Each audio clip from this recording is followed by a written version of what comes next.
Assalamualaikum warahmatullahi wabarakatuh. Perkenalkan, kami dari kelompok 6. Nama saya Gaditya Pranata. Nama saya Mesut Ketama. Nama saya Afif Jalmandi.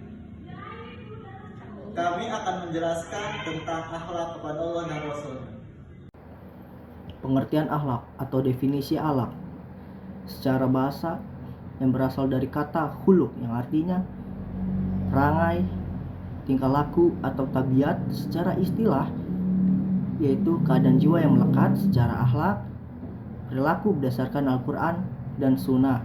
Etika, pedoman perilaku dari filsafat atau akal budi. Moral, nilai baik atau buruk dari adat istiadat atau kesepakatan masyarakat. Al-Quran yaitu kitab utama umat muslim.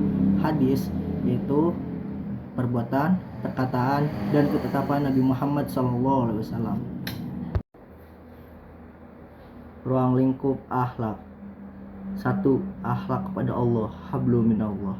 Contohnya, ketaatan penuh terhadap perintah-perintahnya, takwa dalam perbuatan, dan syukur atas segala nikmatnya. Yang kedua, akhlak kepada sesama manusia, hablum minan nas. Saling menghargai, saling menolong dalam kebaikan, bersikap adil sesama manusia. Yang ketiga, akhlak kepada diri sendiri, jujur dan amanah, mengembangkan potensi diri, dan menjaga kesehatan fisik dan mental. Yang keempat, akhlak kepada lingkungan dan alam, menjaga kebersihan alam, melestarikan sumber daya. Pentingnya akhlak dalam kehidupan. Yang pertama, menjaga masyarakat harmonis. Yang kedua, elevasi derajat ilahi. Yang ketiga, kunci sukses dunia akhirat. Yang keempat, proteksi sosial. Jenis-jenis akhlak terbagi menjadi dua, yaitu yang pertama, akhlak mahmudah terpuji. Contohnya, jujur, amanah, pemaaf, dan sabar. Implikasi positifnya dalam kehidupan yaitu mendatangkan kedamaian hati. Dan yang kedua, akhlak mazmumah, tercela. Contohnya, takabur, sombong, dengki. Cara mengatasinya yaitu memperbanyak zikir dan doa. Akhlak kepada Allah Subhanahu wa Ta'ala adalah manifestasi penghambaan dan kecintaannya. Kewajiban sebagai seorang hamba yaitu taat beribadah, menjalankan perintahnya, dan menjauhi larangannya. Bentuk-bentuk akhlak kepada Allah Subhanahu wa Ta'ala. Pertama, beriman kepada Allah Subhanahu wa Ta'ala. Keyakinan teguh pada keesaan dan kekuasaan Allah sebagai pencipta. Kedua, tunduk dan patuh pada syariatnya, melaksanakan perintahnya dan menjauhi larangannya dalam setiap aspek kehidupan. Yang ketiga, tauhidullah atau mengesahkan Allah Subhanahu wa Ta'ala, mengakui Allah satu-satunya Tuhan yang berhak disembah tanpa sekutu. Yang keempat, bersyukur atas nikmatnya, menghargai dan menggunakan karunia Allah, kebaikan, serta berzikir. Yang kelima, bertawakal pada Allah Subhanahu wa Ta'ala, menyerahkan segala urusan setelah berusaha maksimal, percaya penuh pada kehendaknya. Yang keenam, berdoa dan berzikir, senantiasa memohon pertolongan dan mengingat Allah dalam setiap keadaan. Yang ketujuh, takut dan berharap kepada Allah Subhanahu wa Ta'ala, yaitu menyeimbangkan rasa takut akan azabnya dengan harapan rahmatnya. Yang kedelapan, ikhlas dan beribadah, melakukan amal hanya demi ridho Allah tanpa mengharap pujian dari manusia. Yang kesembilan, menerima takdir dengan hati yang lapang, menghadapi kesulitan dengan ketenangan dan keyakinan akan hikmah Allah Subhanahu wa Ta'ala.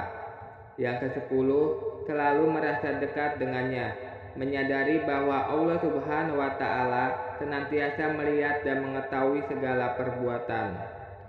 Yang kesebelas, merasa cukup dengan pemberiannya, menerima setiap ketetapan Allah baik suka maupun duka tanpa keluh kesah. Yang kedua belas, kembali kepada jalan kebenaran, memohon ampunan atas dosa-dosa, dan bertekad tidak mengulanginya lagi. Implikasi akhlak kepada Allah dalam kehidupan sehari-hari. Yang pertama, membangun kedekatan dengan Allah Subhanahu wa Ta'ala. Dengan memiliki akhlak yang baik kepada Allah, kita akan semakin dekat dengannya. Caranya yaitu dengan meningkatkan ketakwaan dan ketaatan, memperkuat hubungan spiritual, serta selalu merasa bahwa Allah mengawasi dan mencintainya kita. Kedekatan ini membuat kita lebih tenang dan istiqomah dalam beribadah. Yang kedua, meningkatkan kualitas ibadah. Akhlak yang baik juga tercermin dalam cara kita beribadah. Ibadah menjadi lebih khusyuk, penuh hikmah dan penuh makna, dan dilakukan dengan niat yang tulus. Selain itu, kita juga mencapai kesempurnaan spiritual dan mendapatkan pahala yang berlipat ganda dari Allah Subhanahu wa Ta'ala. Yang ketiga, menemukan kedamaian hati. Orang yang memiliki akhlak baik kepada Allah akan merasakan ketenangan batin. Ia terbebas dari kegelisahan, bisa berserah diri, dan hidupnya dipenuhi rasa damai serta tentram. Akhlak kepada Rasulullah Shallallahu Alaihi Wasallam. Pengertian dan ruang lingkup. Makna dan esensi akhlak. Akhlak adalah perilaku dan isi hati yang mencerminkan keimanan seseorang. Jadi, akhlak bukan hanya tentang perbuatan luar, tetapi juga niat dan ketulusan hati. Dalam Islam, akhlak merupakan aspek yang sangat fundamental dan menjadi cerminan iman seseorang. Rasulullah Shallallahu Alaihi Wasallam teladan utama umat Islam. Nabi Muhammad SAW disebut uswah hasanah atau teladan terbaik bagi seluruh umat manusia. Beliau menjadi contoh dalam semua aspek kehidupan, baik dalam ibadah, muamalah maupun sikap terhadap sesama. Aspek keteladanan Rasulullah SAW. Beberapa akhlak Rasulullah yang bisa kita teladani antara lain: yang pertama, jujur dalam setiap tindakan; yang kedua, dermawan tanpa batas; yang ketiga, memiliki sifat malu yang terpuji; yang keempat, selalu menepati janji; yang kelima, menutupi aib sesama muslim. Sifat-sifat ini menunjukkan betapa sempurnanya akhlak beliau. Kewajiban umat terhadap Nabi Muhammad SAW. Ada 4 kewajiban utama umat terhadap Rasulullah SAW. Yang pertama, mencintai dan mengagungkan beliau, yaitu meletakkan cinta kepada Rasul di atas segalanya. Yang kedua, mengikuti sunnah dan ajaran beliau, baik dalam ucapan, perbuatan, maupun ketetapan. Yang ketiga, membela kehormatan beliau dengan melindungi dari fitnah dan kesalahpahaman. Yang keempat, memperbanyak sholawat. Karena dengan bersholawat kita menunjukkan cinta dan penghormatan kepada beliau. Baiklah, saya akan menjelaskan tentang bentuk-bentuk akhlak kepada Rasulullah Sallallahu Alaihi Wasallam. Apa saja sih teman-teman akhlak-akhlak kita atau bentuk akhlak kita pada Rasulullah Sallallahu Alaihi Wasallam? Yang pertama yaitu iman pada kenabian dan kerasulannya, yang meliputi kita mengakui, mengimani atau kita percaya, tidak secara lisan saja, tidak secara omongan kita saja, tapi kita harus mengakui dengan ketetapan hati kita kenabian dan kerasulan Nabi Muhammad SAW,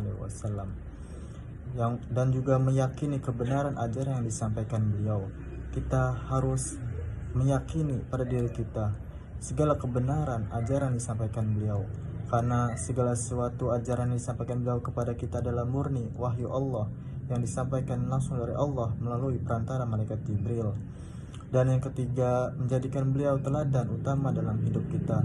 Kita harus menjadikan Nabi Muhammad SAW suri tauladan kita sebagai contoh perilaku aspek kehidupan sehari-hari kita. Dalam surat Al-Ahzab ayat 21 yang berbunyi, A'udzubillahi minasyaitonirrajim. Bismillahirrahmanirrahim. Laqad kana lakum fi Rasulillahi uswatun hasanah liman kana yarjullaha wal yaumil akhir wa dzakarallaha katsira. Yang artinya, laqad kana lakum fi Rasulillahi uswatun hasanah. Sungguh benar ada pada diri Rasul, yaitu suri tauladan yang baik. Liman kana yarjullah, bagi orang-orang yang mengharapkan rahmat Allah, wal yaumil akhir, dan kedatangan hari kiamat, wa dzakarallaha katsira, dan orang-orang yang banyak berzikir kepada Allah. Dan Nabi Shallallahu Alaihi Wasallam diturunkan ke bumi yaitu untuk menyempurnakan akhlak manusia. Dalam hadis Imam Ahmad dan Imam Bukhari yang berbunyi, innama bu'athu liutammima makarimal akhlaq, yang artinya sungguhnya saya diutus untuk menyempurnakan akhlak manusia. Dan yang kedua yaitu cinta melebihi segalanya. Kita harus mencintai Rasulullah SAW, melebihi cinta kita kepada diri kita sendiri, melebihi cinta kita kepada kerabat kita sendiri, melebihi cinta kita kepada keluarga sendiri. Kita harus mencintai Rasulullah SAW segenap hati kita. Jangan sampai kita melukai hati Rasulullah SAW karena perilaku kita. Dan kedua yaitu melaksanakan sunnah dan ajarannya. Kita harus melaksanakan sunnah Rasul. Ada tiga itu, sunnah fi'liyah, sunnah qauliyah, dan sunnah takririyah. Dan melaksanakan segala ajarannya yang sudah diperintahkan Rasul kepada kita. Dan yang ketiga, menjaga kehormatan dan nama baik beliau. Kita harus menjaga kehormatan, martabat Rasulullah SAW dan nama baik beliau. Jangan sampai kita melakukan perilaku yang tercela mengatasnamakan ajaran beliau. Dan yang ketiga yaitu bentuk akhlak yang ketiga, mempelajari sirah nabawiyah. Kita harus mempelajari sirah atau perjalanan hidup atau kisah hidup Nabi Sallallahu Alaihi Wasallam dan perjuangan beliau dari beliau dilahirkan sampai beliau diwafatkan. Kita harus ambil intisari dari perjuangan beliau demi memperjuangkan agama, yaitu agama Allah. Dan kedua yaitu mengambil pelajaran dari akhlak mulia Rasulullah SAW. Kita harus mengambil contoh dari akhlak-akhlak mulia yang Rasulullah SAW contohkan kepada kita semua. Dan yang ketiga, mengamalkan nilai-nilai luhur dalam sirah. Kita harus mengamalkan dalam kehidupan sehari-hari kita nilai-nilai luhur atau nilai-nilai terdahulu dalam sirah Nabi Sallallahu Alaihi Wasallam. Baiklah, saya akan menjelaskan bentuk-bentuk akhlak kepada Rasulullah Sallallahu Alaihi Wasallam yang selanjutnya, yaitu mengikuti sunnah dan ajaran beliau. Dengan kita mengikuti sunnah dan ajaran beliau, kita menunjukkan rasa ketaatan atau rasa kepatuhan pada petunjuk ajaran Rasulullah Sallallahu Alaihi Wasallam sebagai teladan hidup kita, dan menjadikan hadis atau kalam Nabi atau perkataan Nabi Muhammad Sallallahu Alaihi Wasallam dan sirah atau kisah Nabi Muhammad Sallallahu Alaihi Wasallam sebagai panduan utama untuk kita terapkan dalam aspek kehidupan kita sehari-hari, dan berusaha meniru akhlak dan perilaku mulia beliau.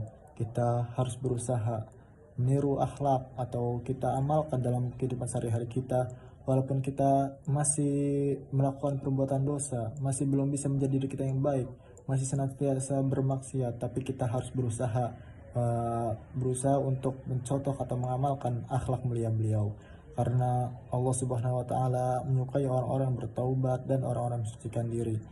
Dalam surat Al-Baqarah ayat 222 yang berbunyi, A'udzubillahi minasyaitonirrajim, Bismillahirrahmanirrahim, Innallaha yuhibbut tawwabina wa yuhibbul mutatahhirin. Al-ayah. Dalam yang artinya yaitu sesungguhnya Allah itu menyukai orang-orang yang bertaubat dan orang-orang yang mensucikan diri. Dalam ayat tersebut bermaksud yaitu Allah menyukai hambanya apabila dia berbuat maksiat, berbuat dosa, senantiasa berbuat dosa, dia kembali kepadanya atau dia menyesali segala perbuatannya dan kembali lagi kepada jalan yang benar. Dan contoh bentuk akhlak Rasulullah Sallallahu Alaihi Wasallam yang selanjutnya yaitu menghidupkan sunnah dalam kehidupan. Kita harus menghidupkan sunnah dalam kehidupan sehari-hari kita atau menerapkan sunnah dalam hidup ibadah sehari-hari kita, karena kita sudah ketahui bahwa sunnah-sunnah Nabi Muhammad SAW kita jarang kita lihat dalam orang-orang yang menerapkan dalam ibadah kita, ibadah sehari-hari kita. Dan juga mengamalkan akhlak dan muamalah islami. Kita harus mengamalkan akhlak beliau atau perilaku beliau dalam bermuamalah islami atau berhubungan sama manusia sesuai dengan syarat Islam. Dan selanjutnya itu menyebarkan nilai-nilai sunnah kepada sesama.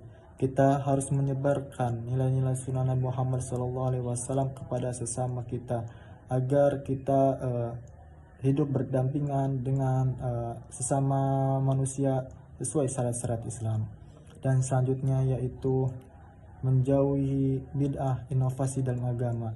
Kita harus menjauhi bid'ah atau hal-hal yang baru atau inovasi dalam beragama. Karena dalam riwayat Abdullah bin Umar yaitu kulla bid'atin dolalah wa kulla dolalatin finnar, yang artinya setiap bid'ah itu yang sesat dan setiap kesesatan itu di dalam neraka.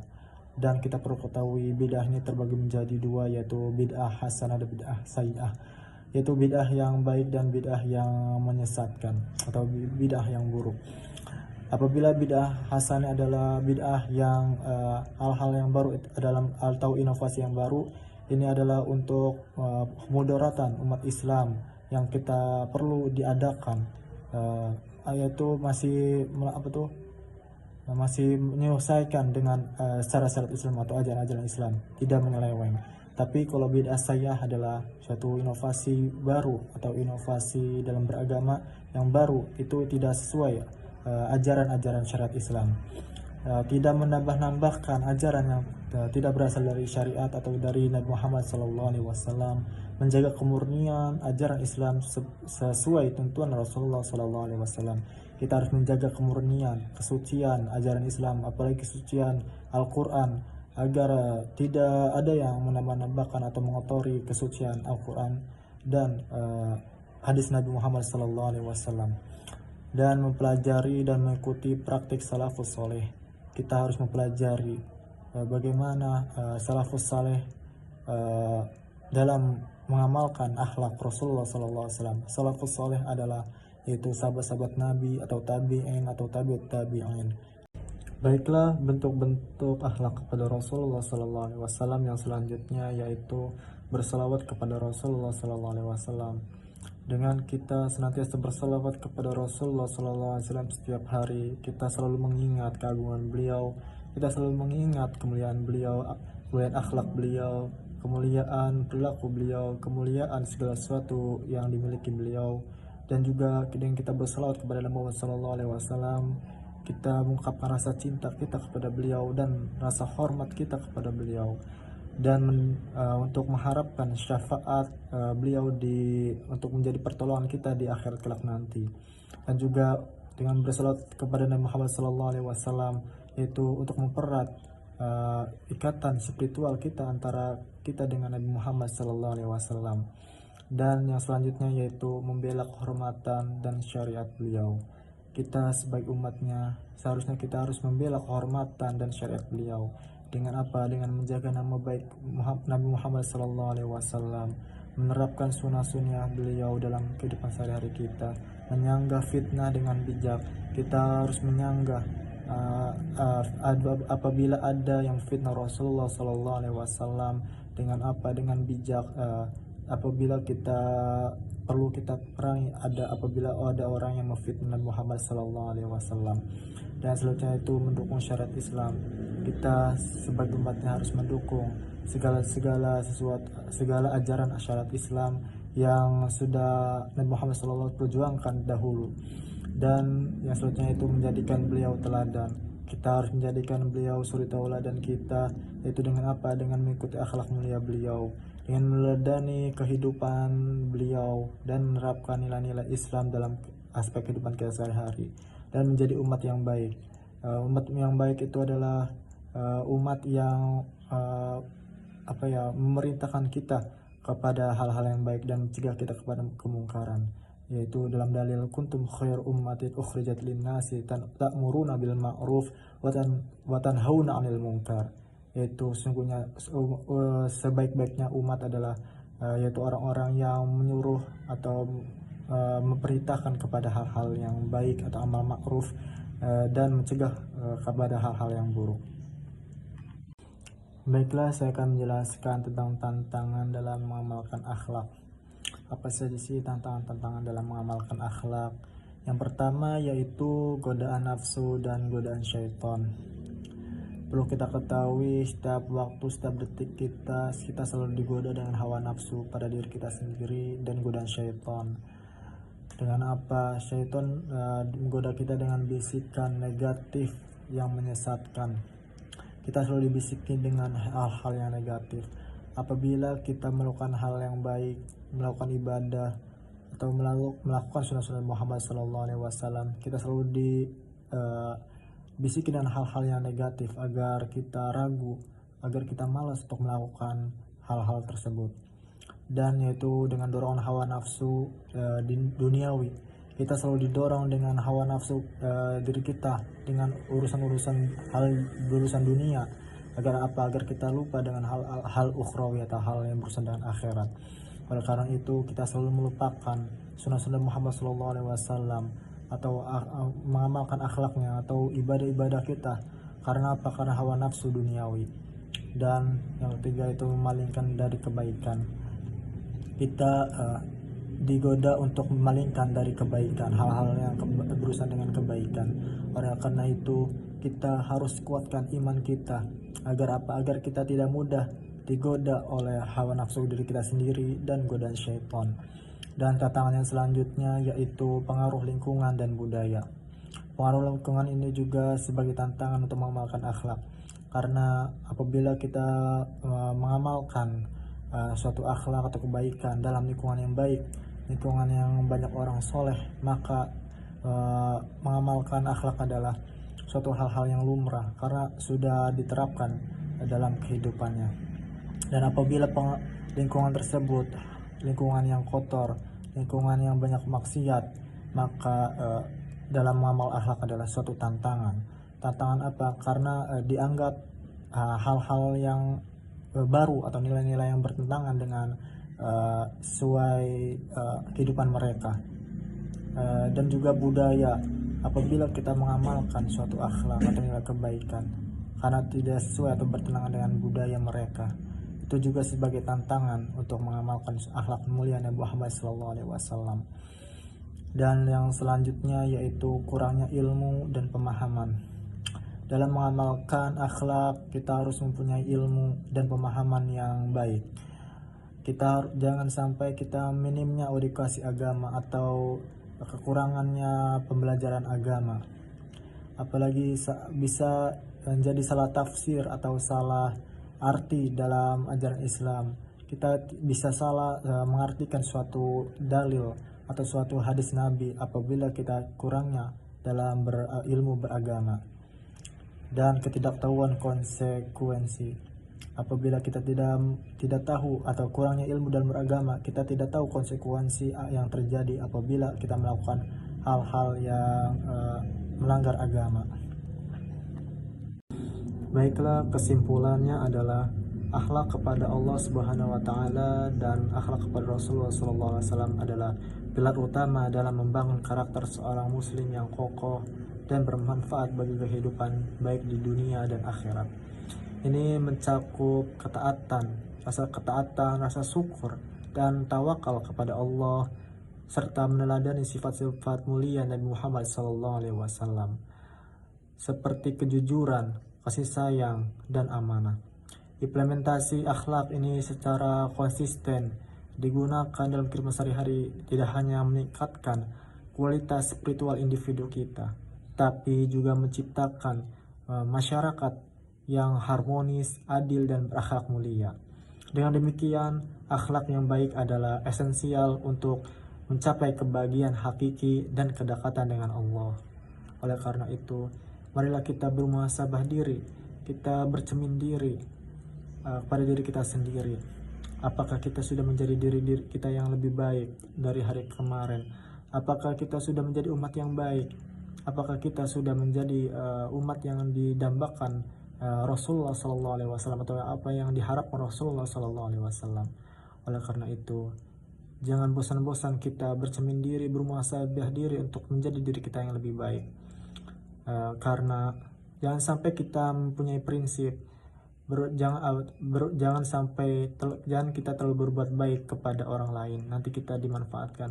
Itu sangat